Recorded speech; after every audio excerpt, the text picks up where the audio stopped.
તો આ તરફ વડોદરાથી ભરૂચ નેશનલ હાઈવે નંબર 48 પર કરજણના ભરથાણા ટોલ પ્લાઝા પર પણ ટોલ ટેક્સમાં વધારો કરવામાં આવ્યો છે। કાર, મિની બસ, પેસેન્જર વાહનોના ટોલની સાથે જ કોમર્શિયલ ટેક્સમાં પણ ધરખમ વધારો કરાયો છે, જેમાં કારનો જૂનો ટોલ ટેક્સ 105 થી વધારી 155 રૂપિયા કરી દેવાયો।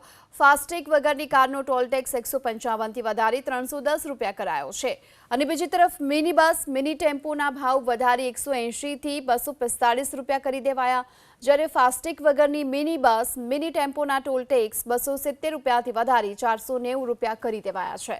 આ સાથોસાથ ટ્રક બસનો ટોલ ટેક્સ જે 360 રૂપિયા હતો તેનાથી વધારી 515 રૂપિયા થયો છે। ફાસ્ટેગ વગરની ટ્રક અને બસનો ટોલ ટેક્સ 500 રૂપિયાથી 540 રૂપિયાથી વધારી અને 1030 રૂપિયા સુધી કરી દેવાયો છે અને એ જ રીતે 2XL, 3XL સુધીના કોમર્શિયલ વાહનોના ટોલ ટેક્સમાં પણ ધરખમ ભાવ વધારો થયો છે। રાતોરાત ટોલ ટેક્સમાં ભાવ વધારો થતા વાહન ચાલકોમાં રોષ જોવા મળ્યો અને જૂનો ટોલ ટેક્સ યથાવત રાખવાની વાહન ચાલકો માંગ કરી રહ્યા છે। 3 ને 4 ને 5 ને 6 ને 7મું ટોલ નાકું થાય છે। एक्सप्रेस हाईवे पर 245 રૂપિયાનું ટોલ નાકું નથી, એની બદલે આ રનિंग રોડ ઉપર 245 રૂપિયાનું ટોલ નાકું। અને હજી 2 દિવસ પહેલા અમે ગયા ત્યારે 180 રૂપિયા ટોલ ભર્યો અને અત્યારે બીજા દિવસે સીધો અત્યારે 25 તારીખે ક્યાં રૂલ મુજબ આ લોકો ટોલ વધારી દે, સીધા 65 રૂપિયાનો વધારો આવ્યો છે। મારે કેવું છે, રોજ આવર જવર માટે આ રોડ પર આવવા જવાનું થતું હોય છે।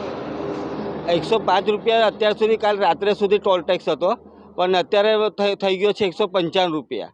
તો આ સરકારને મારે એટલું જ કરવાનું, આ ટોલ ઓથોરાઇઝને એટલું જ કહેવાનું કે જે જૂનો ટેક્સ હતો એ જ ટેક્સ રાખે। 25 नवंबर से रेट इंक्रीज हो गए हैं, रिवाइज हो गए हैं गवर्नमेंट के हिसाब से।